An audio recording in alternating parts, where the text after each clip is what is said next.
राधे राधे आप सभी को। प्रेमानंद जी के श्राद्ध के बारे में क्या विचार है आप लोग सुनिए। अगर आप लोगों को यह वीडियो अच्छी लगे तो लाइक कमेंट और सब्सक्राइब करना मत भूलिएगा और कमेंट में जय श्री राधे लिखना ज़रूर। सोनू जी दिल्ली से। श्री हरिवंश महाराज।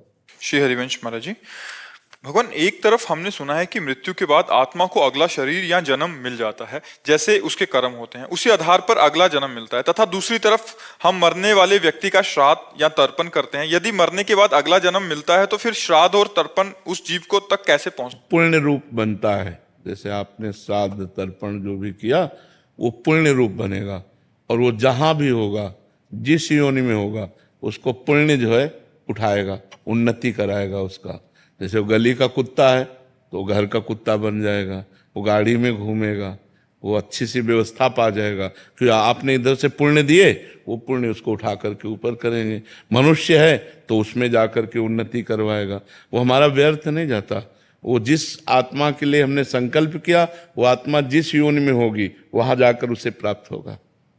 महाराज श्री मेरे माता पिता बचपन में चले गए थे जी, तो मैं चाहता हूँ कि कैसे उनकी मतलब सेवा कर पाऊँ। मैं छोटा था, नहीं कर पाया। हाँ, तो जैसे अब नाम जप कर रहे हो अपने माता पिता को दोगे तो जिस योनि में होंगे उनकी उन्नति होगी, और अगर अधिक नाम जप कर लिए तो उनको भगवान की प्राप्ति हो जाएगी।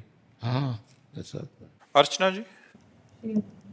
श्री हरिवंश महाराज जी, महाराज श्री जब ये पता लग जाए कि वो हैं और वो मिले ना हो तो बड़ी अजीब सी स्थिति हो जाती है। इस हाल में जीवन बहुत कठिन लगने लगता है और संसार काटने को दौड़ता है। ऐसी परिस्थिति में संसार में रहना बहुत कठिन हो जाता है। नहीं, कठिन तो नहीं लगता है, क्योंकि संसार नहीं, वो ही वो हैं। क्यों? अगर वो का तात्पर्य परमात्मा से है तो वो ही वो हैं, और कौन है? हम जिससे बात कर रहे हैं उसी से तो कर रहे हैं, हम जिससे मिल रहे हैं उसी से तो मिल रहे हैं। सब में उसी का रूप समाया, कौन है अपना कौन पराया। सब में वही विराजमान है। गोरे उसके, काले उसके, पूरब पश्चिम वाले उसके, सब में उसी का नूर समाया, कौन है अपना कौन पराया। अगर हम उससे प्यार करते हैं तो हम सबसे प्यार करते हैं, क्योंकि सब में मेरा प्रभु विराजमान है। सिय राम मैं सब जग जानी, करो प्रणाम जो जुग पानी। ये प्रारंभिक स्थिति होती है कि ये सब माया है, लेकिन जहाँ माया वहाँ है भी तो है।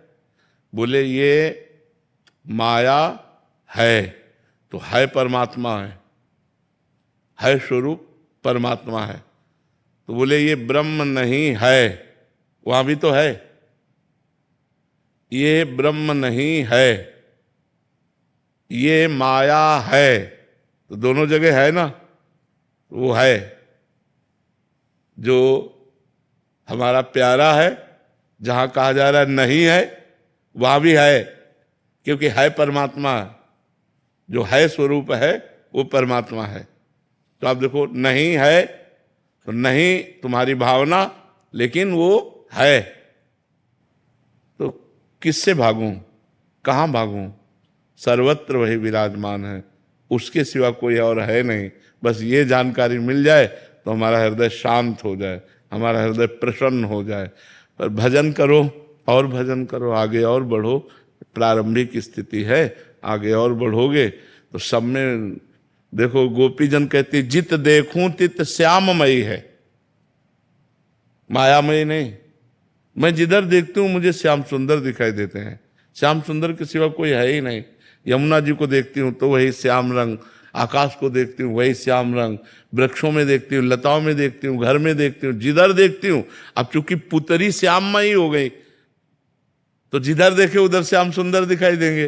पुतरी राममयी हो गई तो जिधर देखो उधर राम दिखाई देंगे। पुतरी काममयी हो गई तो जिधर देखो उधर दोष दिखाई देगा। सृष्टि कैसी? जैसी हमारी दृष्टि। तो हमें अपनी दृष्टि बदलनी है, भगवत भाव में लाना है। किसी से कहीं कुछ भागने की जरूरत नहीं, सब में वो समाया है। किससे भागूं, कहाँ भाग कर जाऊं? आप हमें बताओ कि यहाँ भाग के चले जाओ, माया नहीं है।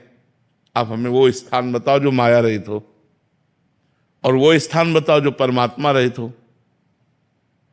दोनों बातें हमें बताओ। तो दोनों बातें असंभव है। कोई ऐसी जगह नहीं जहां माया ना हो। अगर हम माया से भागें तो, और जिसके लिए भाग रहे हैं, तो कोई ऐसी जगह नहीं जहां परमात्मा ना हो। बस यही बात समझ ले तो हर दिशा सकल भूमि गोपाल की आमे अटक कहा, एक आनंद बना रहेगा। दसों दिशाएं मस्ती में, चाहे जिधर भी हो हम अपने भगवान में हैं। जब भगवान सर्वत्र हैं तो यहाँ भी हैं, सब समय है तो इस समय भी हैं, सब में है तो मेरे में भी हैं, सबके हैं तो मेरे भी हैं। क्या परेशानी, मस्त एकदम। नाम जप करो और आगे बढ़ो।